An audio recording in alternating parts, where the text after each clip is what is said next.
अस्सलामुअलैकुम, मैं हूं इरफान समूर। दोस्तों, इमरान खान साहब के खिलाफ अलकादिर ट्रस्ट केस का फैसला लिख कर महफूज कर लिया गया, लेकिन इतना ज्यादा महफूज हो चुका है कि 3 बार जज साहब ने सुनाने की कोशिश की, लेकिन वो फैसला नहीं सुनाया जा सका। और सवाल ये पैदा होता है कि क्या ये फैसला लिखा गया भी है या अभी लिखना बाकी है, और ये फैसला किसने लिखा है। इस हवाले से बात करेंगे। और साथ ही साथ एक और बड़ी अहम चीज सामने आई है कि पाकिस्तान तहरीके इंसाफ के एक सीनियर लीडर हैं, उनके घर मास्क पहनकर एक शख्सियत आई। उन्होंने मुलाकात की और क्या मीटिंग हुई, किसने मीटिंग की, और इस हवाले से भी बात करेंगे। और एक और अहम बात, ख्वाजा आसिफ साहब जो हैं, उनको पाकिस्तान तहरीके इंसाफ से पंगा लेना बड़ा महंगा पड़ गया है। और अब जो नौबत है वो तरले मिन्नतों पर आ गई है।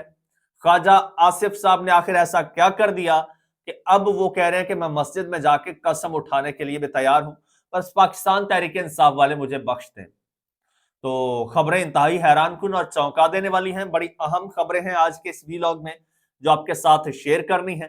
लेकिन उससे पहले नए आने वाले दोस्तों से गुजारिश है कि यह चैनल आपका अपना है। अगर अभी तक इसको सब्सक्राइब नहीं किया तो सब्सक्राइब लाजमी कर लीजिए और बेल आइकन पर क्लिक कर दीजिए, ताकि हर नई आने वाली वीडियो टाइमली आपको मौसूल हो जाए। दोस्तों, बड़ा ड्रामेटिक सीन था अडयाला जेल में। अडयाला जेल में ही ट्रायल हुआ इमरान खान साहब का, वहीं पर सारे मामलात हुए। और इतनी जल्दी में ट्रायल हुआ कि जज भी परेशान था, वकील भी परेशान थे, बल्कि हैरान थे। कर करा के जनाब फैसला महफूज कर लिया गया, और महफूज फैसला सुनाना था, लेकिन जज साहब उस वक्त नहीं सुना पाए। जज साहब ने कहा जी फैसला महफूज कर लिया, बाद में सुनाऊंगा। जज साहब ने डेट दी, पता चला जी जज साहब तो नहीं आ रहे, जज साहब छुट्टी पर हैं। फिर एक डेट आई, फिर पता चला जज साहब नहीं आ रहे। फिर एक डेट आई, पता चला जज साहब ने 11 बजे की डेट दी हुई थी और जज साहब 8 बजे जाके कुर्सी पे बैठ गए, आओ जी तो मैं फैसला सुनावा। लेकिन मुलजिम नहीं आया। अब मुलजिम कहां था? मुलजिम 15 फीट की दूरी पर था, लेकिन मुलजिम इतना ताकतवर था कि उसको 15 मिनट की दूरी से एक कमरे से दूसरे कमरे तक नहीं ले जाया गया। मुलजिम खुद जज बन गया और उसने जज के छक्के छुड़ा दिए। और हुआ दोस्तों यूं है, अब जज साहब ने 11 बजे आना था, 11 बजे फैसला सुनाना था, जिसमें इमरान खान साहब ने भी पेश होना था, बुशरा बेगम ने भी पेश होना था, पीटीआई के वकला ने भी पेश होना था। अब 10:30 बजे तक बुशरा बेगम भी अपने कपड़े उठा के सामान पैक करके, उनको पता था कि भाई सजा सुनाई जाएगी और मुझे जेल जाना है, लिहाजा वो अपना सामान पैक करके 10:30 बजे तक 10 साढ़े 10 बजे तक अडयाला जेल पहुंच चुकी थी। पीटीआई के वकला भी पहुंच चुके थे। 10 साढ़े 10 बजे तक वकला भी पहुंच चुके थे, 11 बजे से पहले पहले। अब जज साहब ने 11 बजने का इंतजार नहीं किया, 8 बजे ही जाके कुर्सी पे बैठ गए और कहा कि जी मुलजिम को बुला के ले आओ। और मुलजिम की तरफ गए हैं तो उसने कहा तुम्हारा दिमाग खराब है, वो मेरे वकील आए, अदालत लगे, टाइम हो, फिर मैं आऊंगा, फिर फैसला सुनाया जाएगा। जज को बताया गया कि जी मुलजिम तो नहीं आ रहा। जज ने कहा ठीक है, नहीं आ रहा तो ठीक है, हम बाद में सुनाएंगे, 17 जनवरी को सुनाएंगे, जुम्मे के रोज सुनाएंगे। चले जी, जज साहब उठ के चले गए। जिससे साफ यह जाहिर होता है कि जज साहब को एक बहाना चाहिए था। जज साहब बजाते खुद एक नैरेटिव बिल्डर थे। जज साहब ने खुद एक पॉलिटिकल स्टंट खेला है। और अगर फैसला सुनाना होता तो जो वक्त दिया गया था, वक्त तक तो बैठते। वैसे तो आधी आधी रात तक बैठकर ट्रायल करते हैं यही जजेस। आपको याद है रात के अंधेरे में भी इमरान खान साहब के केसेस का ट्रायल हो रहा होता था, और 5-5 6-6 8-8 घंटे ट्रायल चलाते थे। और अब वक्त से पहले आए और चले भी गए। बहाना क्या बनाया, एक नैरेटिव क्या बनाया? जी इमरान खान साहब ने जज साहब के सामने पेश होने से इनकार कर दिया। क्या पहले इमरान खान साहब को पेश किया गया था जब सजा सुनाई गई थी? यह तो था एक स्टंट, एक बहाना, जिससे ये नजर आ गया कि भाई जज साहब जो है ना, वो सिर्फ गोंगलुओं से मिट्टी झाड़ने आए थे। इस हवाले से पाकिस्तान तहरीक इंसाफ के रहनुमा हैं असद कैसर साहब, उन्होंने भी एक इंकशाफ किया है, एक बात की है। अच्छा, जब ये फैसला मौखर हुआ तो फिर क्या हुआ? फिर नून लीग ने प्रेस कॉन्फ्रेंसिस करना शुरू कर दी। फैसल वावडा ने पहले ही कर ली थी कि जी देखें, इमरान खान साहब नहीं आए, पेश नहीं हुए, इस वजह से मौखर हो गया और ये डिलेइंग टैक्टिक्स इस्तेमाल कर रही है पाकिस्तान तहरीक इंसाफ। तो असद कैसर साहब ने इस हवाले से कहा है। अच्छा, ख्वाजा आसिफ साहब और तलाल चौधरी साहब ने कई प्रेस कॉन्फ्रेंस की है, जिस पर इन्होंने रद्द-ए-अमल दिया है। असद कैसर साहब ने, उन्होंने कहा कि फैसले का पहले से इल्म है। उन्होंने कहा कि इन्हें फैसले का पहले से इल्म है और यह भी वाज़ेह हो गया कि फैसला कहां लिखा गया है। फैसला जज साहब ने नहीं लिखा, अदालत में नहीं लिखा गया, फैसला वहां लिखा गया है जहां से फैसला रुकवाया जा रहा है।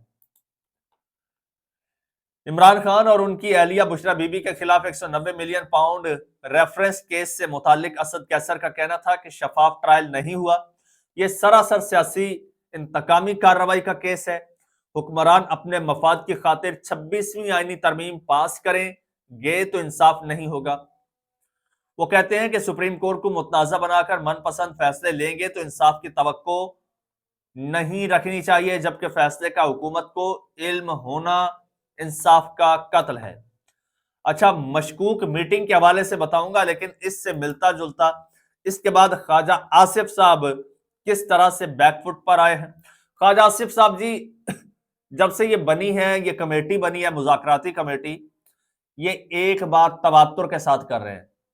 इनकी पूरी पूरी कोशिश है कि ये मुज़ाकरात कामयाब ना हो। क्यों ना हो? ये चाहते हैं कि मुज़ाकरात कामयाब हो गए, इमरान खान साहब बाहर आ गए तो सफाया कर देंगे। ये अब रोड़े अटका रहे हैं। नून लीग इस वक्त विकेट के दोनों तरफ खेल रही है।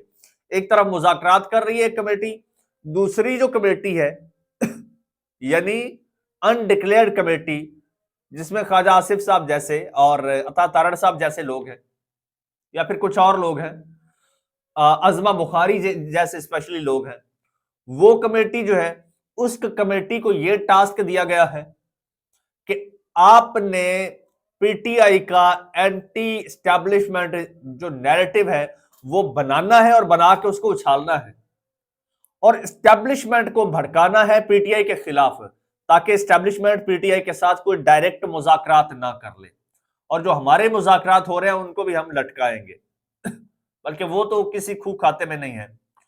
तो इस पर अब पहले ये बातें, ये मुसलसल कैंपेन चलाई है इन्होंने ख्वाजा आसिफ साहब ने, बयान दर बयान दिया इन्होंने, अब सफाइयां दे रहे हैं। अब कहते हैं कि जी मैं मुज़ाकरात के हक में हूं और चाहता हूं कि मुज़ाकरात कामयाब हों। पीटीआई मुज़ाकरात को सबूताज कर रही है, मलबा मुझ पर डाल रही है, मैं मस्जिद में कसम देने को तैयार हूं और वो कहते हैं कि उसी मस्जिद में जाकर कहूंगा पीटीआई वाले बिल्कुल मुज़ाकरात के हक में नहीं है, ये कुछ और चक्कर में है और वो भी आपको पता चल जाएगा। हमारी क़यादत तो मुखलिस है और चाहती है कि इस हाउस में काम चले, इस पार्लियामेंट की आलीशान बिल्डिंग की इज्जत और आबरू बरकरार रहे और ये चले। वजीर दिफा ख्वाजा आसिफ का मजीद कहना था कि मुज़ाकरात की कामयाबी से मुंसलिक है, हम क्यों चाहेंगे कि मुज़ाकरात नाकाम हो। पीटीआई कतई तौर पर मुखलिस नहीं है। मेरा पीटीआई को वाज़ेह पैगाम है कि पहले अपना घर दुरुस्त करें, फिर मेरे गले पड़ें। मैं आपको बता चुका हूं कि नून लीग क्यों चाहती है कि मुज़ाकरात कामयाब ना हो। अब जी फैसल वावडा, इनके बारे में बड़ा खूबसूरत वो बात की है, एक टर्म यूज की है काशिफ अब्बासी साहब ने। उन्होंने कहा कि जी ये बातें जो फैसल वावडा करता है ये इसके पे ग्रेड से ऊपर की हैं, यानी इसकी औकात से ऊपर की बातें हैं और जब असल कोई बात होनी होती है, कोई डील होनी होती है तो फैसल वावडा जैसों के को कानो कान खबर नहीं होती, ये एमी एफिशिएंसियां झाड़ते रहते हैं। अब एक वक्त था कि शेख रशीद साहब के बारे में तासुर था कि जी इसके एस्टेब्लिशमेंट के साथ डायरेक्ट राबते हैं, एस्टेब्लिशमेंट का बंदा है। और जनरल बाजवा से किसी ने पूछ लिया कि भाई शेख रशीद के बारे में, तो बाजवा साहब ने कहा कि भाई मैं तो जिंदगी में शेख रशीद से कभी नहीं मिला, कोई ताल्लुक नहीं है, खुद से बस एम एक वो बना रहा है इमेज। तो ये वावड़ा साहब भी ऐसे ही छोड़ते रहते हैं। अब उन्होंने कहा है कि ओपोजिशन लीडर उमर अयूब के घर पर एक मशकूक मीटिंग हुई है जिसमें एक शख्स मास्क पहनकर आए थे। वो उमर अयूब के घर पर मीटिंग हुई थी और उमर अयूब का ताल्लुक मुल्क की 5 सियासी जमातों से रह चुका है। ये तमाम ही जमातों में ऐसे ड्रामे करते रहे हैं। उमर अयूब ड्रामेबाजी के बाद सबसे ज्यादा बूट पॉलिशिंग वाले आदमी हैं। ओपोजिशन लीडर 200% कंप्रोमाइज्ड है। और जिस मास्क वाली शख्सियत का उन्होंने नाम लिया वो उन्होंने कहा फैज हमीद का। और फैज हमीद के बारे में ये लोग पहले से बहुत कुछ कह रहे हैं कि फैसल वावड़ा तो ऐसे बातें करता है जैसे फैज हमीद का राइट हैंड था या फिर फैज हमीद के सर पर एक सर्विलियंस कैमरा लगाया हुआ था और ये उसको बैठकर देखता रहता था। तो इस तरह से बातें कर रहा है और इसकी इस बात में एटलीस्ट कोई सदाकत नहीं है। दोस्तों चैनल आपका अपना है, अगर अभी तक इसको सब्सक्राइब नहीं किया तो सब्सक्राइब लाजमी कर लीजिए, बेल आइकन पर क्लिक कर दीजिए और मुझे इजाजत दीजिए। अल्लाह।